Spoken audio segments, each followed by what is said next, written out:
نحمده ونصلي ونسلم على رسوله الكريم أما بعد فقد قال الله تبارك وتعالى في كلامه المجيد وفرقانه الحميد فأعوذ بالله من الشيطان الرجيم بسم الله الرحمن الرحيم فاذكروني أذكركم واشكروا لي ولا تكفرون صدق الله العظيم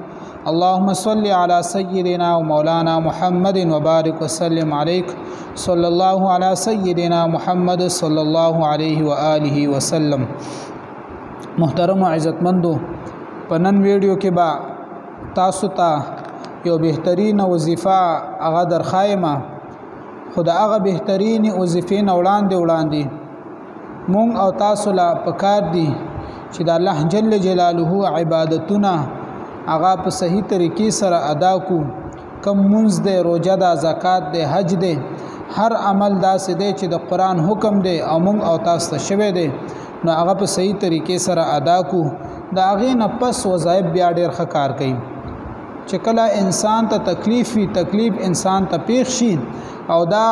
هغه خپل احکامات د دین چې کوم دي هغه په صحیح طریقې سره ادا کی، نو الله جل جلاله دغه انسان هغه تکلیف ختموي. یاد ساتئ عزتمندو، نن سبا دا یو خبره ډیره زیاته مشهوره ده چې بعض انسان وایي چې زما په پلانی زبانه درد دی، زما په پلانی زبانه درد دی، څوک خپخې، څوک لاس خې، څوک نور بدن حصہ خې چې زما په پلانی زبانه درد دی. نو یاد ساتئ عزتمندو چې کله هم د چا کوم انسان په بدن باندې درد وي، تکلیف ورته، نو دغه انسان د پاره یو مختصر شانته الفاظ چې ډېر مختصر دي، چې هغه الفاظ په 2 منټه کې ټول راټولېږي او دغه انسان دغه سخت تکلیف نه چې کوم دته درد رسیدلې درد دی، نو دغه درد الله جل جلاله په دغه سو الفاظ سره به ان شاء الله العزیز ختميږي. کله هم د چا بدن کې کومځه خوګېدلو، نو هغه دی اول دا الفاظ وي چې بسم الله العظیم، بسم الله العظیم دا د 3 کرته دغه انسان وي، او د هغې نه پس دی وکرته دا الفاظ وي چې اعوذ بعزت الله وقدرته من شر ما اجد واحاذر. دغه الفاظ دی وکرته وي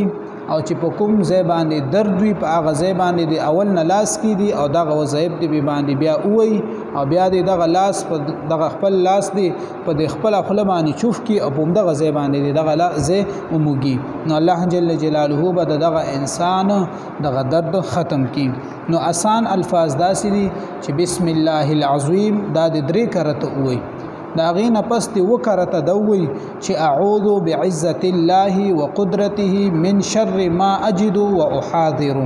دغه الفاظ دی وی، الله جل جلاله به دغه انسان دغه درد او تکلیف ختم کی. واخر دعوانا ان الحمد لله رب العالمین.